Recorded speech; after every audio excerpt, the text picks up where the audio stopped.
Boa noite! Boa noite, turminha de casa. Boa noite, galerinha que está aqui. Tudo bem com vocês? Que bom estarmos aqui reunidos esta noite para falar um pouquinho sobre literatura, sobre o nosso querido Monteiro Lobato. Hoje a gente vai bater um papo com a Cleo Lobato, certo? Ela é bisneta do Monteiro Lobato. E os nossos alunos, a madrinha da escola, está aqui nessa noite para nos prestigiar, fazer uma entrevista com ela e vai ser, show de bola. Você que está em casa, certo? Clica muito aí, chama a família para assistir, chama o titio, titia, vovó, vovô, o amiguinho, certo? Vou começar apresentando quem está aqui, certo? Nós temos aqui a Isabel, que é a madrinha da nossa escola. Fala oi pra gente. Isso. Temos aqui o aluno do 5º ano, Alexandro David. Temos a Emily Vitória e a Darla Mindy. E ali na frente nós temos o nosso Visconde. Ele veio prestigiar aqui nossa live, né, Visconde? Visconde está tímido, tá? Ele veio aqui só para ver a bisneta de Monteiro Lobato, não foi isso? Foi isso, Adriano? Sejam todos bem-vindos e bem-vindas. Professora Cleo, um prazer imenso estar com a senhora aqui. E eu vou deixar a sua apresentação com a senhora. Ninguém melhor do que você para falar. Então, oi pessoal, tudo bom? Queria tô super feliz de estar aqui. Queria dar um grande oi para vocês que estão aí presencialmente e o resto que está aí em casa também. Então, meu nome é Cleo Monteiro Lobato, eu sou bisneta de Monteiro Lobato. A minha avó, Marta, foi a filha mais velha de... Vocês estudaram a biografia, né? Bom, antes de entrar na biografia, eu posso contar para vocês que minha mãe, que é neta de Monteiro Lobato, conviveu com Monteiro Lobato até ela ter 18 anos. Quando ela tinha 18 anos, Monteiro Lobato faleceu, né? E ele já tinha escrito todos os livros do Sítio do Capão Amarelo e mais um tanto para adulto. E anos depois... E olha só que coisa interessante. Meu pai veio da Polônia quando era criança, com a mãe, o pai e a irmã dele, fugindo da Segunda Guerra Mundial. E conheceu minha mãe. E quando conheceu minha mãe, meu pai tinha 2 camisas cor de laranja. É o que mamãe conta. E ela lavava de roupa. Ela tinha a maior preocupação. Como é que ele lavava? Porque ele estava sempre com a mesma camisa. Mas eram 2. Então, ele lavava uma, usava a outra. Mais tarde, muito mais tarde, foi meu pai e minha mãe que cuidaram dos direitos autorais de Monteiro Lobato e ajudaram a transformar os livros em programa de televisão. Em 1997, depois no ano 2001, 2002, pela segunda vez, né? Então, se não fosse meu pai vir da Polônia, não sei se tinha tido o Sítio da Televisão. Olha que coisa de doido. Mas, de qualquer maneira, eu estou muito feliz de estar aqui. E eu comecei a tomar conta, realmente, de falar para as escolas e também fazer a minha adaptação. Vocês têm o livro. Espera aí que eu vou achar que está numa pilha aqui do meu lado. Eu estou lançando o livro Reinações de Narizinho em fascículos e com ilustrações, né? Para ser mais fácil para a criança ler. Eu sempre quis ler os livros do meu bisavô com ilustrações. Então é isso que eu estou fazendo. Além de ter atualizado a tia Anastácia, né? Mas, então, eu estou trabalhando e promovendo o legado de Monteiro Lobato fazem uns 3, 4 anos só. Eu montei o website monteirolobato.com, que é fundamental e vai ficar cada vez melhor. Essa linha do tempo. Que fez, Monteiro Lobato adorava pintar. Mas então, é isso que eu tenho feito os últimos 3, 4 anos. É falar para escolas, fazer a atualização, que vai sair o livro 3 o ano que vem. E é isso aí. E manter o website, aumentar o website, porque Monteiro Lobato fez muita coisa. Então, vamos continuar. E é isso aí, me apresentei. Oi, oi, oi. Muito bem, um prazer te conhecer. Nesses últimos dias aqui, a gente ouviu muito seu nome e foi muito legal. A gente estudar, ver as obras, as histórias, foram momentos únicos. E os nossos alunos, né, eu vou parar de falar, porque eles que são as estrelas aqui, né? Eu estou só apresentando aqui o começo. O restante é a senhora e eles aqui, ok? Quem quer ser o primeiro a fazer a pergunta? Vai lá, ele.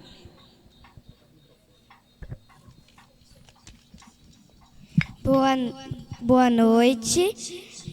Aqui vai a primeira pergunta. Como Monteiro Lobato pensou na criação de cada personagem do sítio do Pica-Pau Amarelo? Então, Monteiro Lobato era neto de um sujeito muito rico, o Visconde de Tremembé.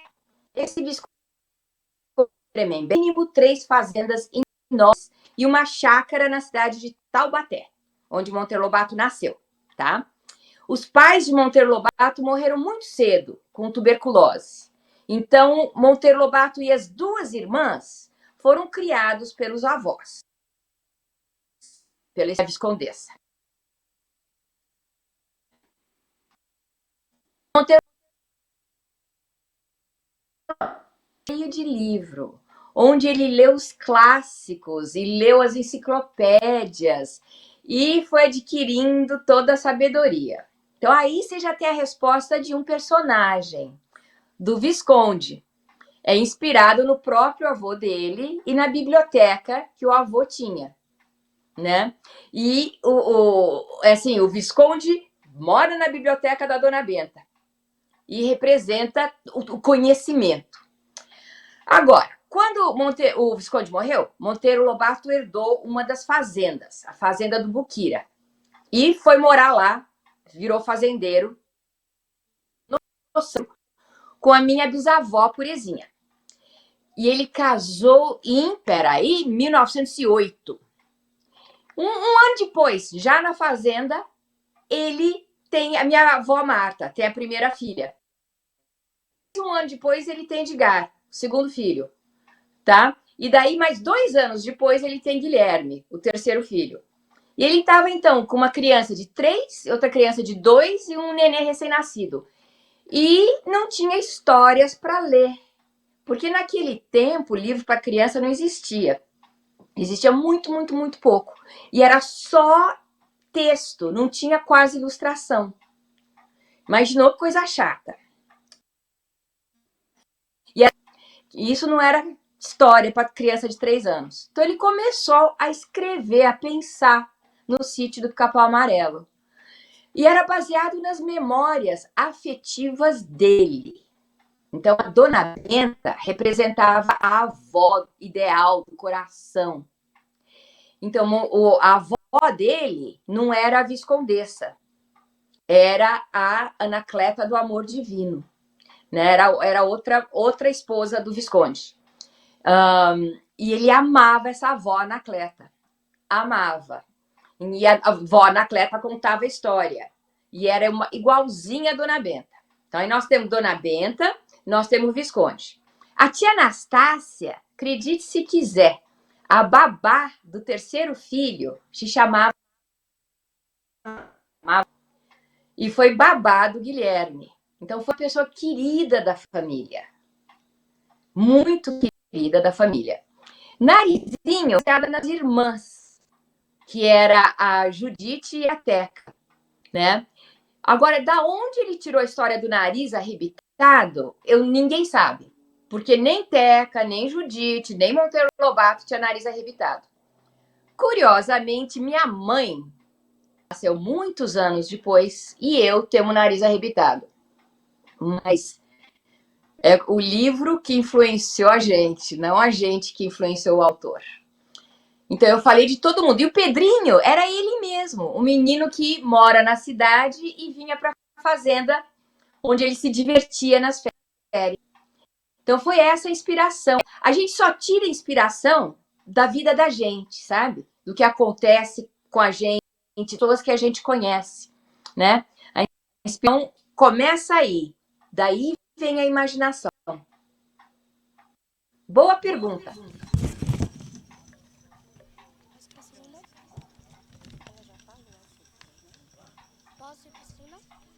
Então aí vai a segunda pergunta. A história do sítio do Pica-Pau Amarelo foi baseada em quê? Como assim a história do Sítio Capão Amarelo? Que a primeira história se chama A Menina do Narizinho Arrebitado. O primeiro livro foi esse daqui. Tá vendo? Esse foi o primeiro livro que Monteiro, né? A Menina do Narizinho Arrebitado.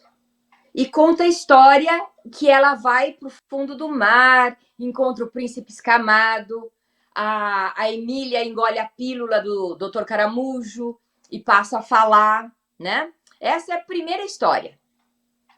Um ano depois, ele escreveu uma outra história chamada O Sítio do Pica-Pau Amarelo, que aparece um cowboy americano chamado Tom Mix. Então, assim, o que vocês conhecem como o Sítio do Pica-Pau Amarelo é uma criação, uma invenção da televisão, sabe? Monteiro Lobato escreveu uma série de livros para criança, 22, meu Deus do céu, que daí a televisão pegou e virou o Pica-Pau Amarelo.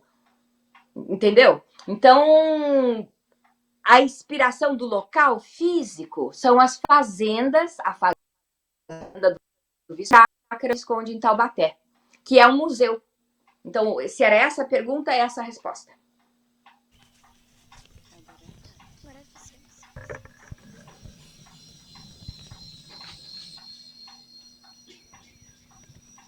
Boa noite. Vamos para outra pergunta? Boa noite. Meu nome é Darla. E você tem que falar um pouco, o som está muito baixo para mim. Boa noite. Meu nome é Darla.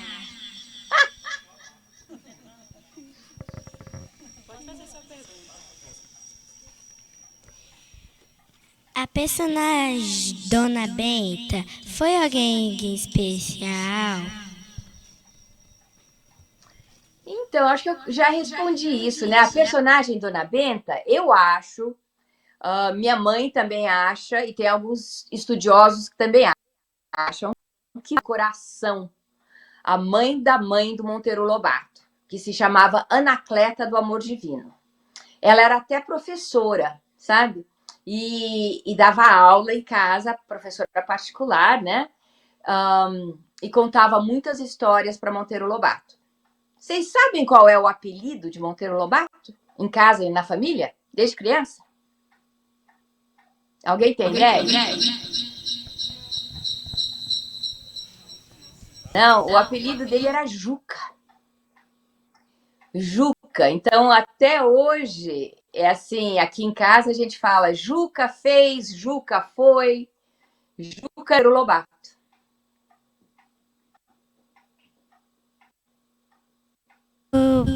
vou falar a próxima pergunta.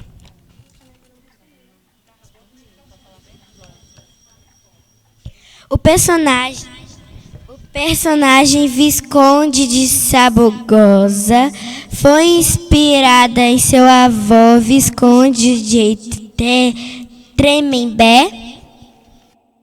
Foi sim, exatamente. O Visconde de Sabugosa parece ter sido inspirado no Visconde de Tremembé, que tinha a tal famosa biblioteca maravilhosa. Maravilhosa, cheia de livros, sabe? Com todos os livros de aventura e revistas. Eu preciso até saber que livros, porque eu sabia, já esqueci, que livros tinha nessa biblioteca. Mas sim, o Visconde era um homem muito culto e a biblioteca era bem grande. E foi inspirado exatamente. Boa noite, eu me chamo Isabel, sou a madrinha da escola e tenho 2 perguntinhas. É um prazer estar aqui, lhe conhecer, é uma honra, para que a gente possa incentivar as crianças à leitura. Então, eu vou fazer a primeira pergunta. Como foi que o escritor despertou o interesse pela leitura, para que as crianças venham a ter isso como exemplo? Então, Oi, Isabel, tudo bom? Prazer em conhecer. Prazer todo meu. Monteiro Lobato parece ter sido, Juca, né? Um menino muito inteligente desde pequeno, sabe? Assim, muito esperto, muito. Ele gostava de aprender, ele mesmo, né? Aprender na roça, aprender nos livros, mas ele não era estudioso, né? Ele até foi reprovado em português, quando tinha na 5ª série. Foi reprovado em português. É famosa essa história. Mas ele aprendia, observava, brincava. Hoje em dia tem muito televisão, né, e celular, mas quanto mais você brinca de bola, brinca com seus amigos, inventa brincadeira. Naquela época o povo fazia os próprios bonequinhos, né, na roça. Monteiro Lobato, na época dele, estava no final da escravidão, no começo do pós-escravidão. Então o Visconde tinha fazendas, tinha colonos, né? E Monteiro Lobato brincava com os filhos dos colonos. E de pé no chão e tudo. E o que eu tenho lido é que, apesar dele ser o senhorzinho, né, o filho do patrão, ele não se comportava como melhor que os outros. Ele estava sempre aprendendo, sempre fazendo, construindo e sempre lendo. Agora, como é que a gente desperta esse amor à leitura? Precisa ter livro. Precisa ter livro para ler. Que foi uma das primeiras coisas que Monteiro Lobato foi fazer. Foi quando não deu certo a fazenda, ser fazendeiro, ele vendeu a fazenda e importou maquinário para poder imprimir livro no Brasil. E fundou a Companhia Editora Nacional, que popularizou o livro. Porque antigamente, antes de Monteiro Lobato, todos os livros eram impressos em Portugal. Imagina. Então o cara escrevia aqui, mandava para lá, era impresso lá, comprava o papel, voltava. O custo do livro. Só gente com muito dinheiro lia. Daí meu bisavô começou a imprimir em papel mais barato aqui no Brasil e pelo Brasil inteiro, né? E vendinha da esquina, onde vende, sei lá, como é que chamava antigamente? Mercearia. Eu ia comprar bala numa vendinha da esquina, né? Bala, chiclete, tinha antigamente. E ainda não sei se tem até hoje, depende da cidade. Mas ele popularizou o livro. Então, a primeira coisa, precisa ter livro, que é uma dificuldade no Brasil. Mas existe, né? Dá para a gente fazer essas bibliotecas de troca. Quem tem livro, lê o livro, doa o livro e pega um livro. Vocês já ouviram falar nessas bibliotecas de troca? Sim. A criança ter acesso a livro. E também é fundamental os pais histórias. E pode ser história oral, não precisa ser ler, mas pode ser história oral, para estimular a imaginação, né? Minha mãe me contava história toda noite. E eu contei pro meu filho, até que eu não aguentei mais, daí meu marido passou a contar. Mas contar a história, para a criança poder... O cérebro vai aumentando, formando as conexões de criatividade e imaginação. Então, contar a história, ter acesso a livro, qualquer um que seja, jornal, livro, revista. Lembro, por exemplo, meu pai e minha mãe gostavam de uns livros chamados Asterix. Vocês lembram do Tintim, Asterix? Eram os livros de capa dura que meus pais tinham, em francês. E tinha um que era Asterix e a Cleópatra. Então, Cleópatra, eu tinha o maior interesse, Cleópatra, rainha do Egito. Os desenhinhos eram lindos, era colorido e era em francês. Vocês acreditam que eu destruí o livro, né? Eu li, folhei o livro, porque eu não sabia francês, até que eu fui aprender francês para ler o livro. 10 anos depois. Mas era uma paixão, assim. Eu acho que ilustração, por isso que eu acho tão fundamental a minha atualização e republicar de novo os livros, né? Com ilustração. Ilustração é fundamental para atiçar a curiosidade do leitor. É isso aí. Então é assim que a gente começa, né? Isso aí. Bom, a segunda pergunta é como o escritor idealizou a obra do Sítio Pica-Pau Amarelo. Então, o Bato foi escrevendo, e curioso, porque ele era um homem de negócios, né? Ele foi gastando dinheiro, ele herdou uma fazenda, não deu certo. Ele vendeu a fazenda e importou esse maquinário. Então, ele precisava fazer dinheiro. Ele escrevia para jornal, escrevia artigos e traduzia livros.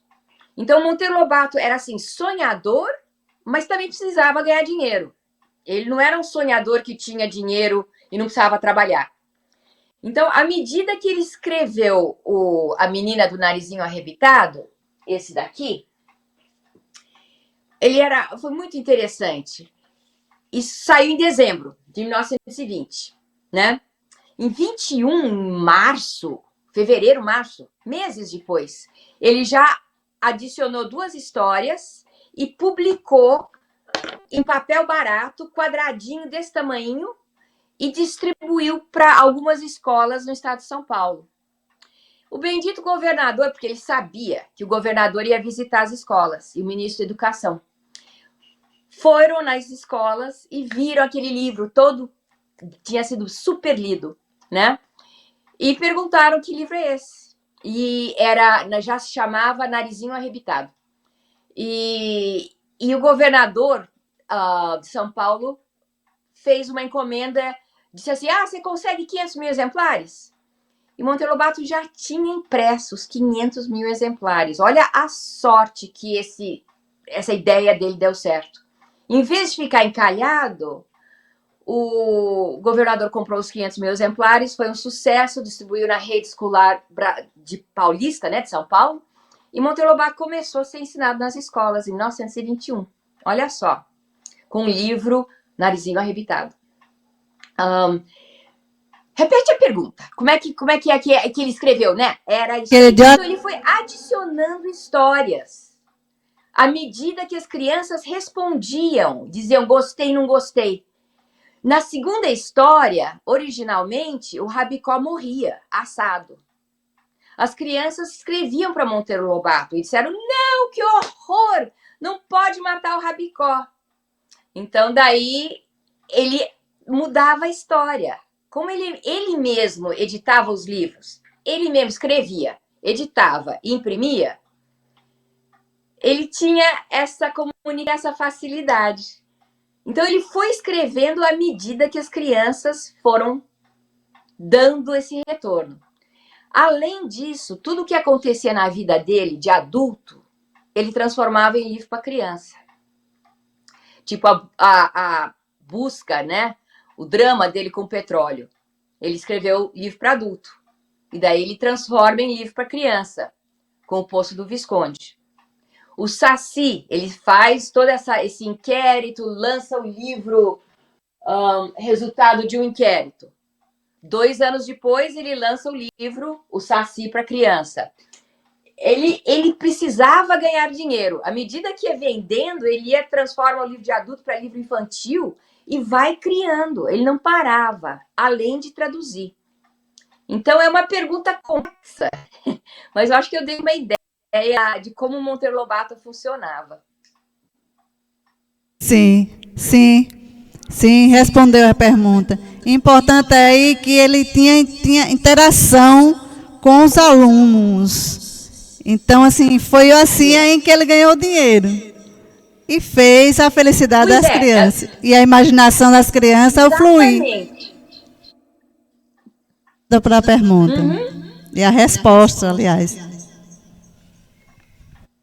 Boa noite. Boa noite. Tudo bem com a senhora? Tudo jóia. Eu posso fazer uma pergunta? Sei não, depende. Pode sim. A boneca Emília foi inspirada em alguma criança ou em fruto da imaginação de Monteiro Lobato?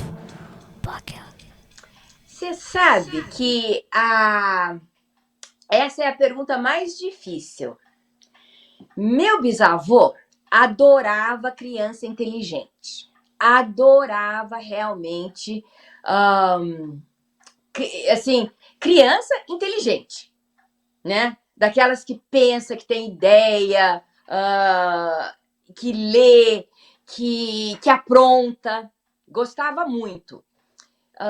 A Emília, eu acho que é o maior enigma. A Emília, eu não posso dar uma resposta 100%. Mas a Emília tem inspiração no boneco Pinóquio, do Gepeto. Vocês lembram? Que é feito de madeira, e o Gepeto quer tanto ter um filho, um neto, né? Que o Pinóquio passa a ser humano. Então, essa ideia de um boneco feito de pano, feito de madeira, que passa a ter alma e vira gente, é uma ideia clássica, dos clássicos. E Monteiro Lobato teve, eu acho que, uma sorte inacreditável. Eu não sei se existia uma boneca na família, sabe? Bem que eu gostaria de saber, mas não sei. Imagina se tivesse uma boneca, né? Que a irmã amava, mas realmente... Ou uma boneca que minha bisavó fez para minha avó, mas não sei. Mas ele pegou essa ideia de um boneco que vira gente. E como é boneco, o boneco pode errar, pode fazer qualquer pergunta. O boneco, ele simboliza essa inocência, sem maldade, que vai aprendendo, né? Vai aprendendo. Então, é maravilhoso o jeito que a Emília começa a falar. Isso quer dizer que ela estava escutando e absorvendo tudo até a hora que ela começou a falar. Porque daí ela fala, gente, vocês precisam ler. Vocês precisam ler, porque esse momento, ou então tem até na televisão, ela começa a falar sem parar, assim, não faz nem sentido, sem parar. E a Narizinho diz, coitada, estava sofrendo de fala reprimida. Como se fosse uma doença, fala reprimida. Uma doença de verdade. E daí ela troca. Beliscão é lambiscão. Então ela troca as sílabas, que nem se tivesse dislexia. E inventa palavras. Doutor Cara de Coruja, em vez de Doutor Caramujo.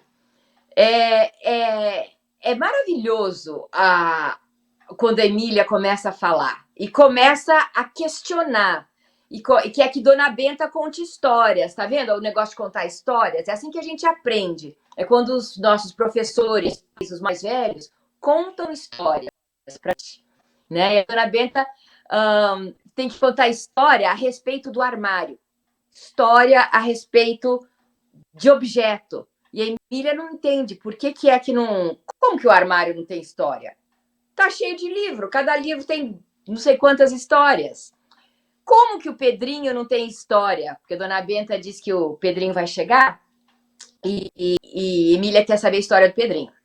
E Dona Benta diz, não, Pedrinho não tem história. É um menino da cidade que nunca fez nada. Ela falou, mas como? Até essa estante tem história? Tá cheio de livro?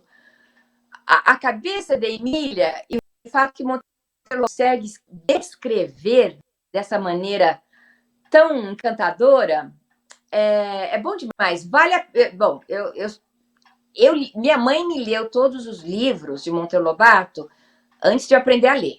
E depois eu fui lendo. E são ótimos.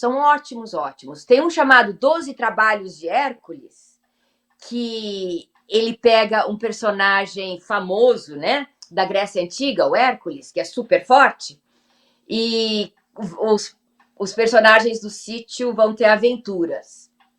E olha, peraí. Essa foi a coleção que eu li quando criança, nessa caixinha. Tá? Os 12 Trabalhos de Hércules. E foi ilustrada pelo meu avô, tá? E olha só, são os livrinhos pequenininhos, fáceis de segurar, e tem ilustração, peraí, deixa eu acertar aqui, e ilustração em preto e branco. O Hércules do Tenhão. Eu realmente amei esses livros. Amei, assim, de paixão. Olha só, a Emília, o Pedrinho, falando com o pastorzinho grego.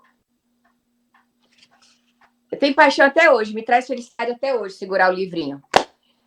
Mas, então, livro pequeno para criança é fundamental. Flexível, com ilustração. Mas é isso aí, sabe? Ixi, já esqueci a pergunta. Saí falando, esqueci a pergunta de novo. Mas eu tenho certeza que eu respondi. A tia Anastácia foi criada inspirada em alguma funcionária que era cozinheira e babá dos seus filhos de Monteiro Lobato? Exatamente. Teve a famosa Anastácia, que era babá do terceiro filho do Monteiro Lobato, que tinha esse nome mesmo. Mas houveram muitas funcionárias. Inclusive, tem uma atriz que veio a tia Anastácia do sítio em preto e branco na televisão. Ela é Benedita Rodrigues. E ela foi cozinheira de Monteiro Lobato mesmo. E fazia quitutes. Mas houveram várias funcionárias. E Monteiro Lobato tinha, assim, o que ele gostava de comer era comida da roça, do sítio mesmo, né?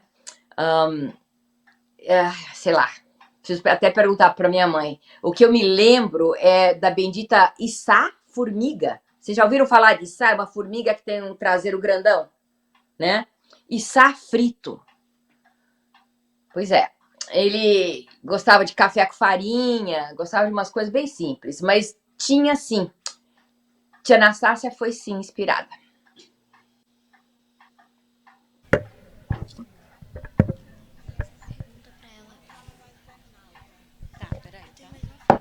Professora, que momento maravilhoso. Que coisa linda ouvir. Voltei à minha infância aqui, lembrando do meu avô, contando história, inventando história. E que aprendizado maravilhoso, não é, crianças? Não é, Bel? Porque é um incentivo aos pais, né? Hoje em dia a gente tem muita informação, mas pouco esse aconchego, né, de família, sentados, escutando histórias, e isso é maravilhoso, isso faz parte da minha vida, faz parte da minha infância, e como a gente aprende com tudo isso nessa semana literária, né, começando aqui com a senhora na nossa escola Machado de Assis é uma inspiração para nós. Mas não parou ainda não, ó. Tem gente em casa fazendo perguntas. O pessoal tá aí participando de casa, viu, gente? E a Darla tem outra pergunta, né, Darla? Então, vamos lá. Vou começar aqui com a de casa e depois eu passo para a Darla. E tem também um recadinho aqui que me passaram do pessoal de casa. Acho que foi Luciana que estava aqui perto de mim. Mas vamos lá. Por que o sítio do Pica-Pau Amarelo não teve continuação? Alguém de casa fez essa pergunta. Por que não teve continuação? Pois é, isso é complicado, né?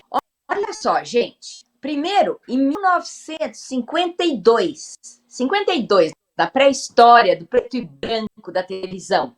A televisão chegou no Brasil em 52.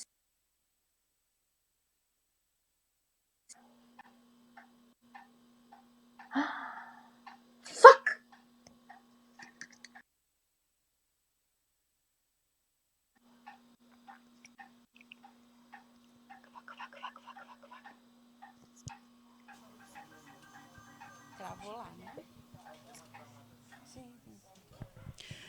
Só um momentinho, ao vivo é assim mesmo, né? Oi, pessoal, eu preciso voltar. Peraí, eu tô chegando, daqui a pouco. E que bom que você em casa está participando, né? Darla daqui a pouco vai fazer sua pergunta, certo? Os outros meninos tiverem perguntas, tem mais pergunta de casa, né? Então vamos esperar um pouco, porque ao vivo é assim mesmo, tá? A internet pode cair. Tudo pode acontecer. Já agradecemos a você que está aí em casa, nos assistindo, certo? Que coisa boa ter você aqui conosco, ok? E vamos aprender aí com a Cleo, vamos aprender com o Monteiro Lobato, vamos ler, contar história. Faz aí, igual no passado, né, gente? O pessoal lá do passado fazia uma boa fogueira, sentava-se ao redor e contava muitas histórias. Isso além de entrelaçar os relacionamentos familiares, ainda, né, fortalece a criatividade das crianças e faz com que a família possa ser mais unida, né? Isso? E é isso que a gente precisa hoje.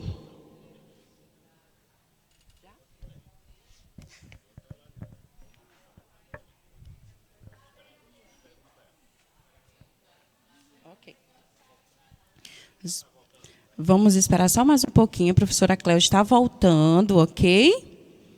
Só um pouquinho.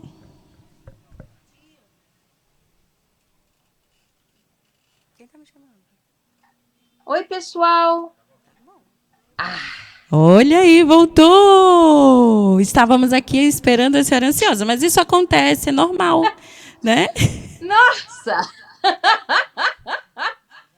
Escutamos só a sua vozinha aqui. Pois é. Então, onde que a gente estava, agora que eu voltei? Pronto. A pergunta, né, de alguém de casa aí, perguntou assim, por que o sítio do Pica-Pau Amarelo não teve continuação? Então, eu estava contando que houveram diversos sítios. Teve esse de 52, em preto e branco, que durou até 63. Daí teve o de 1977, que durou até 86, 10, 11 anos. E teve a Rosana Garcia, a Dirce Milhacho, de Emília, Rosana Garcia, de Narizinho, e a Zilka Salaberry, de Dona Benta. Durou 10 anos. Daí teve do ano 2000, que durou uns 8 anos. Todos eles, a hora que acaba é porque não está dando mais ibope, né? As coisas na televisão são sempre focadas em dinheiro. O dinheiro consegue através dos anúncios de televisão. E se não está tendo gente vendo o programa de televisão, tem anunciante, né? Então é sempre um problema de ibope, dinheiro. E tem outros problemas internos também que acontecem, mas a gente da família não tem controle sobre isso. Eu gostaria que tivesse mais sítio na televisão, né? Agora tem o desenho animado, mas eu sei lá, eu gostaria que passassem os sítios antigos todos, que tivesse disponível, né? Que a Rede Globo repassasse. Mas a gente não tem essa controle nenhum.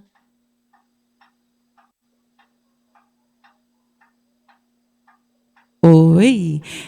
Seria maravilhoso, eu recordaria minha infância, né? Seria. Acho que eu assisti o de 80 e alguma coisa aí, professora. Né? Então, E eu é tô começando maravilhoso. no meu Nós gostaríamos Instagram. muito de agradecer, Cleo. O nosso diretor é seu fã, número 1, fala muito bem da senhora Joabe, né? E foi maravilhoso esse papo. Mas o pessoal aqui ainda tem pergunta. Peraí que tem pergunta. Vamos lá, Darla. Eu Então vamos gostaria lá. de perguntar se você tem, assim, muita felicidade em ilustrar os livros que seu bisavô escreveu. Eu tenho muita felicidade em estar fazendo essa atualização, porque quem ilustra é um rapaz do Recife chamado Rafael San. Então eu converso com ele tem um filho e uma filha, e a gente conversa, e eu digo o que eu quero, e ele consegue fazer o que estava na minha imaginação, no meu coração, sabe? Quando eu era criança, eu imaginei o sítio de um jeito. E quando eu fui ler recentemente, não estava certo. Então eu fiz essa atualização. Olha só, modifiquei a tia Anastácia, olha só. Ela tá um pouco diferente da tia Anastácia tradicional. A dona Benta tá bem tradicional. A Narizinho tá de vestido, mas usa tênis. E a Emília, eu adorei essa Emília nova que o Rafael criou. Então, eu tô me divertindo muito. Tô muito feliz com tudo isso que eu tô fazendo, né? E eu acho bom demais. Acho real bom demais. Aqui tem outra ilustração que eu imprimi que mostra a chegada do Pedrinho no sítio, dando um abraço na tia Anastácia, sabe? Eu acho que diversidade, amor, respeito entre as pessoas é fundamental. E é uma das coisas que eu tô assim, fazendo questão de enfatizar. Eu estou mantendo a história praticamente igual, mas nas ilustrações eu consigo passar uma mensagem que era o que eu imaginava. Então eu realmente estou feliz e estou me divertindo. Cleo, eu tenho uma pergunta para a senhora. A senhora falando aí, eu me lembro que eu assisti o Sítio do Pica-Pau Amarelo, a animação. E tem um episódio que eu não entendi muito bem sobre a Yara. No antigo, a Yara quase nunca aparecia. Diminuamente ela aparecia, ela era bem esquecida. Então, eu queria que ela ficasse mais aberta para o povo ouvir. Então, nos livros de Monteiro Lobato, a Yara só aparece uma vez no livro O Saci. E o Pedrinho quase fica cego, porque ele não pode, na realidade, ele olha a Yara e não pode olhar a Yara. Então, a Yara aparece em 2 páginas. Na hora que os livros vão para a televisão, entram os roteiristas.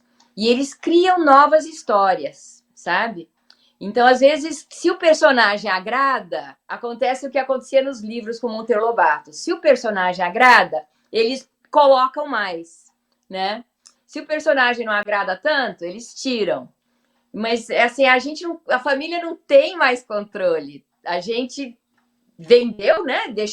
Deu permissão para a televisão fazer, e agora a televisão, eles que decidem. Então, o que eu queria contar Então para vocês agora eu vou também para minha última pergunta. Oi. Em nossos Tá bom. estudos, vimos que Monteiro Lobato escrevia sobre cultura, sobre os problemas sociais e diversos assuntos que existiam em sua época e existem hoje. Você tem conhecimento de como era a interação dele com as lutas pelos direitos humanos? O conteúdo de seus livros ressaltava o seu pensar sobre esses direitos? Gente, pergunta complicada. Direitos humanos. Bom, nós estamos em 1920. 1920 é quando ele começou a escrever, tá? Era 2 anos depois da Primeira Guerra Mundial. Monteiro Lobato estava preocupado. O Brasil era assim, de um atraso, meu Deus do céu. Eu acho que 20% dos brasileiros tinham esgoto. Talvez 20% soubessem ler. Analfabetismo total e completo. Meu Deus do céu, a libertação dos escravos tinha ocorrido pouco antes, 20 anos, 30 anos antes, e toda a população negra não tinha sido absorvida, não tinha sido educada, não tinha sido treinada para entrar no mercado de trabalho. Assim, direitos humanos não existiam naquele tempo, mas não existiam, assim. Então, Monteiro Lobato estava preocupado com sanitarismo básico, medicina, porque o mundo era outro. O mundo era tão outro que eu acho que é difícil para vocês entenderem a diferença. Ou não sei. Porque o problema do Brasil tem muito lugar ainda sem esgoto, sem escola, né?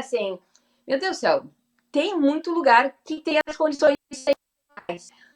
E era com isso que Monteiro Lobato se preocupava. Era ter um nível mínimo de todo mundo ter água encanada, todo mundo estar vacinado, todo mundo ter seguro-saúde, todo mundo ter acesso de graça à escola, né? Que eram os direitos que ele achava que era fundamental. E isso que ele trabalhava para isso. Será que eu estou congelada? Não, voltei. Tá bom. Então, direitos humanos.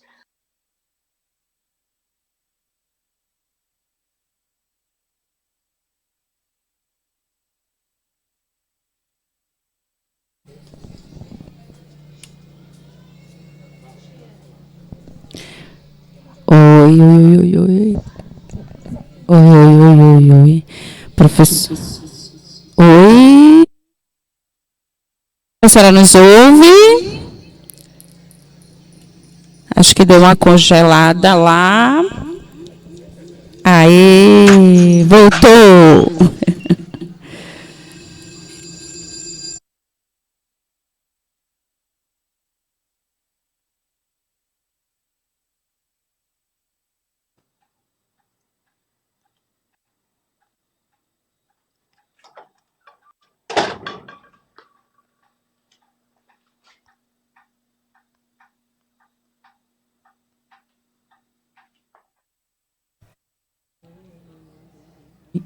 Oi. Mais uma vez, deu uma quedinha lá, mas isso é normal, já falei. E quanta coisa boa a gente está aprendendo, né, crianças? Estão gostando desse papo? Hã? O que vocês mais gostaram até agora? Alguém quer falar? Eu gostei de todas as histórias, explicações que ela deu. Vamos deixar ela falar. Oi, pessoal, Ela voltou ali. Escutando? Estamos sim. Oi, vocês estão me escutando?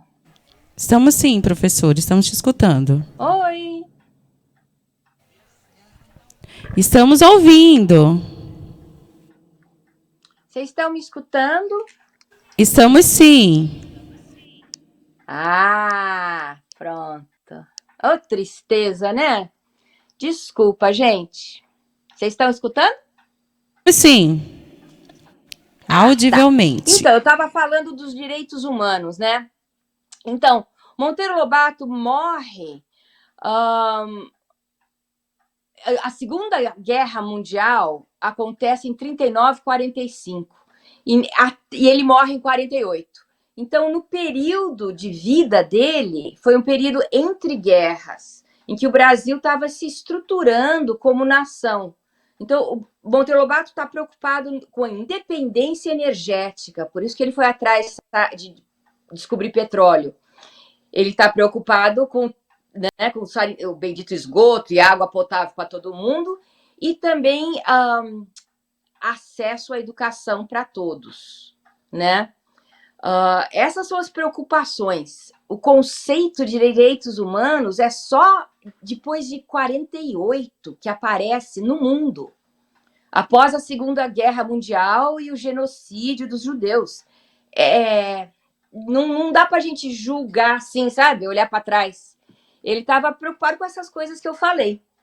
Independência energética, livro para todo mundo, educação para todo mundo, saúde para todo mundo. Eram coisas básicas que ele achava que o Brasil devia dar para todo mundo. Muito bem. Então, querendo ou não, era uma luta, né, por igualdade, uma luta por esses direitos que hoje, às vezes, a gente não tem também, né, professora? Pergunta. Pois é, por isso que os livros de Monteiro Lobato são tão atuais até hoje. Por isso que ele assim, é um clássico, sabe? Ele é um clássico e tem que ser lido, porque o que ele escreve continua valendo hoje em dia. Ele fala das queimadas, do problema das queimadas, em 1920. Continuamos com os problemas das queimadas, né? E ele fala que não é o Jeca que faz o peão que taca fogo, mas o dono das fazendas que manda. Ih, congelou. Isso mesmo. E, então, gente, nós estamos aqui esperando mais um pouquinho. Enquanto a professora volta, nós vamos nos encaminhando para a parte final, né, dessa live. E nós agradecemos muitíssimos. Voltou, professora? Tô aqui. Gente, eu nunca imaginei que a internet tivesse tão ruim. Mas eu tô aqui. Vocês estão me escutando também? Estamos sim. Emily, quer fazer mais Então, uma pergunta? O negócio tá bom aqui, mas a gente já está se caminhando para as partes finais da live, tá? Vai lá, Emily. Tá ótimo. A senhora queria saber mais sobre Monteiro Lobato? Eu queria. Eu estava até falando com a minha mãe hoje. Eu queria que a minha avó, que era filha de Monteiro Lobato, tivesse contado mais história. Mas minha avó não contava história, sabe? Eu também convivi muito com a quarta filha de Monteiro Lobato, Ruth Monteiro Lobato, que ela morreu quando eu tinha 12 anos. Ruth também não contava história. Só minha mãe, graças a Deus, contou história e preservou a memória. Mas eu queria saber mais mesmo. Falava bem inglês? Porque ele traduzia do inglês, traduzia do francês. Mas ele falava bem? Não sei. Tô achando que não, mas não sei. Eu só tenho perguntas, né? O que mamãe sabe, ela me passou. O que ela não sabe, não sabe. Exato, professora. Estamos chegando aqui, né, ao final. Vou convidar aqui o nosso diretor, Joab. Para mim, foi um sonho estar falando com a senhora, estar aqui apresentando, né? E todo mundo está batendo palmas aqui, porque foi um momento ímpar, um momento maravilhoso nas nossas vidas. E a gente deixa aqui, não é, professora? Antes do nosso diretor falar que está emocionado, senão vai chorar.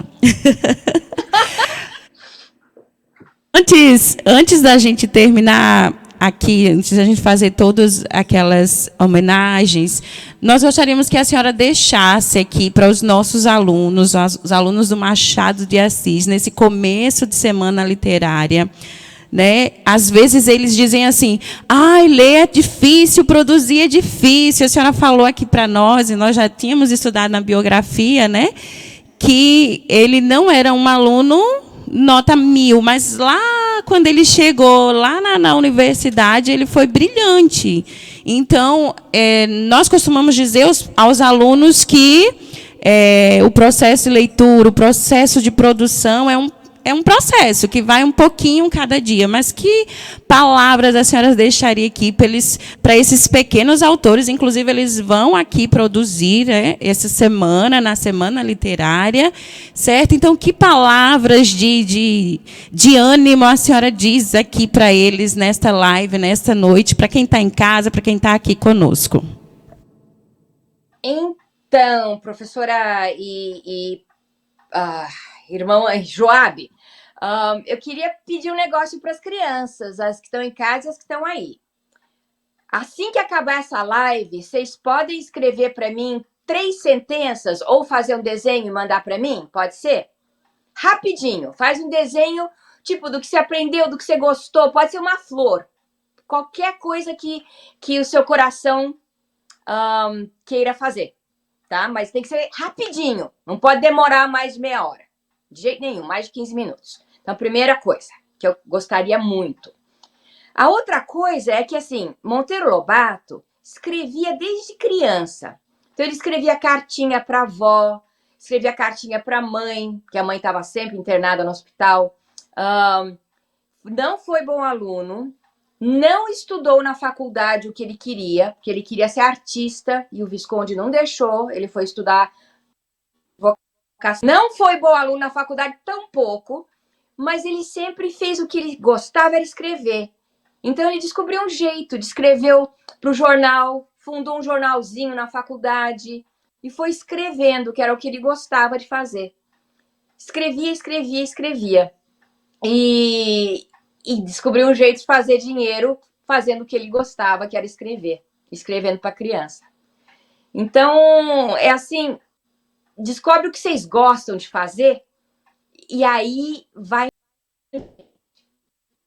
começa a estudar a respeito. De repente, é estudar insetos. Vocês gostam de brincar de inseto, com os insetos, olhar inseto, colecionar inseto. Eu colecionava besouro quando era criança.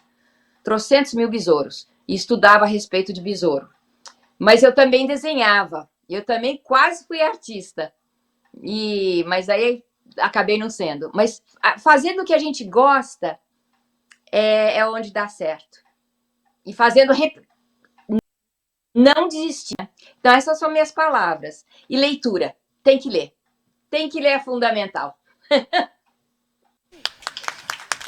Eu fico muito emocionado, Cléo, estarmos aqui falei essa história tão importante.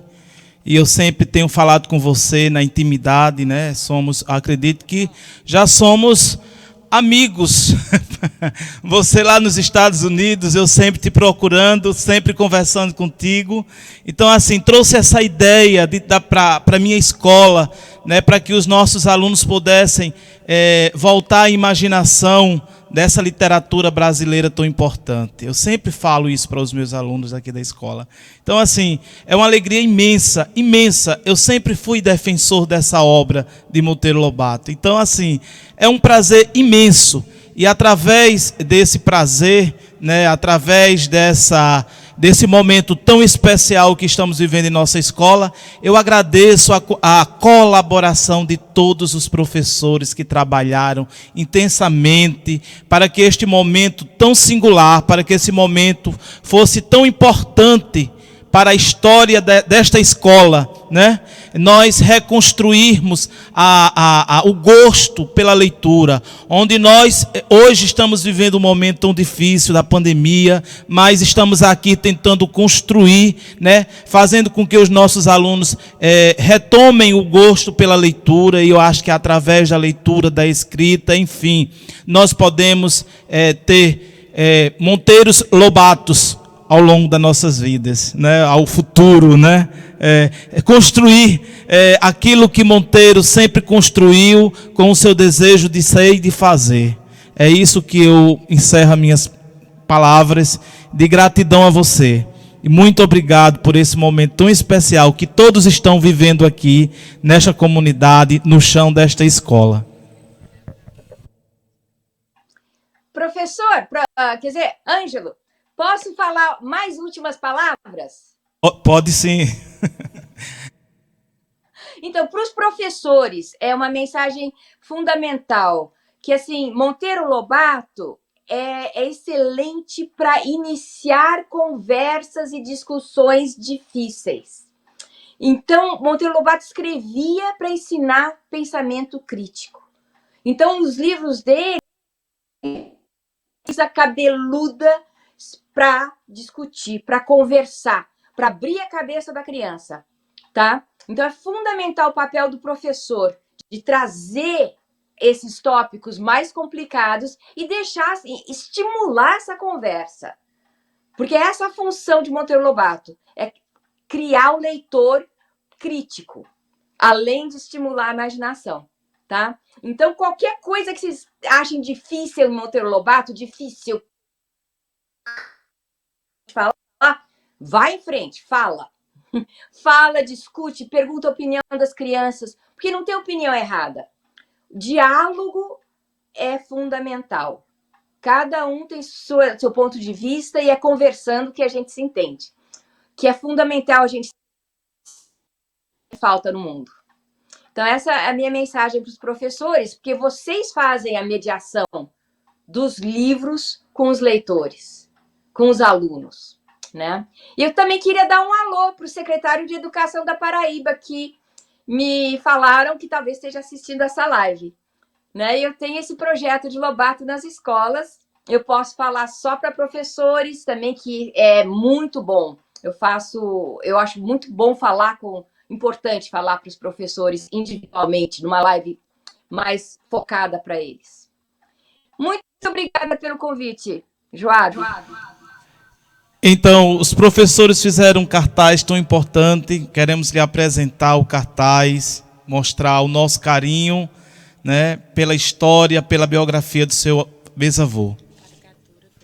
E temos caricaturas também construídas pelos nossos alunos. Então, assim, vai ser uma semana maravilhosa, onde nós vamos nos debruçar mais sobre esta biografia tão importante para o nosso povo.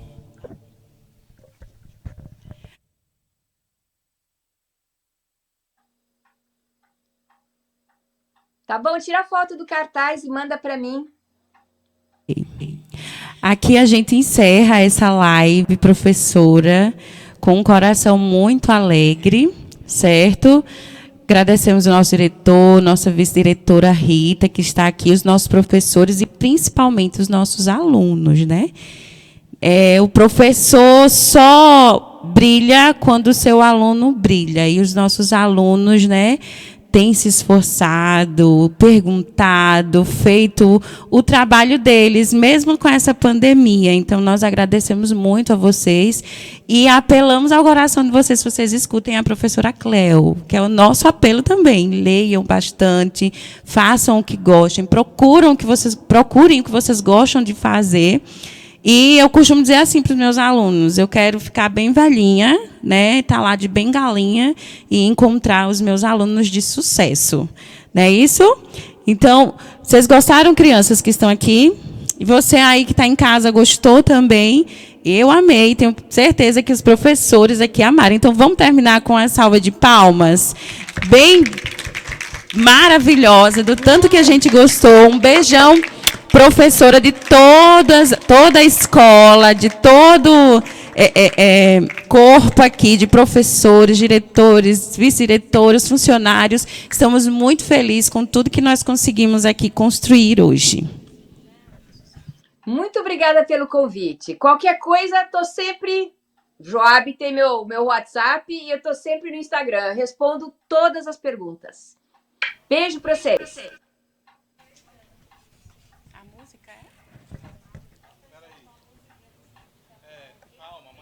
Vamos fechar aqui com a musiquinha do Sítio do Pica-Pau Amarelo.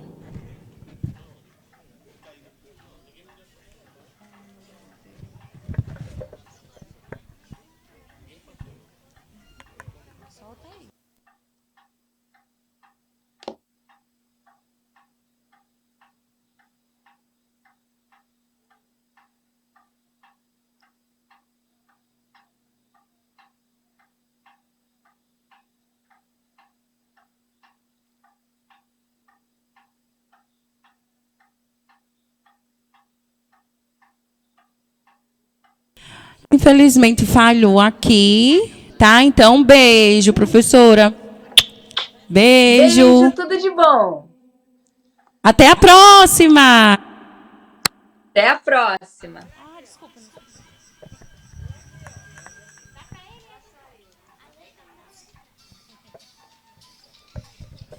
Espera.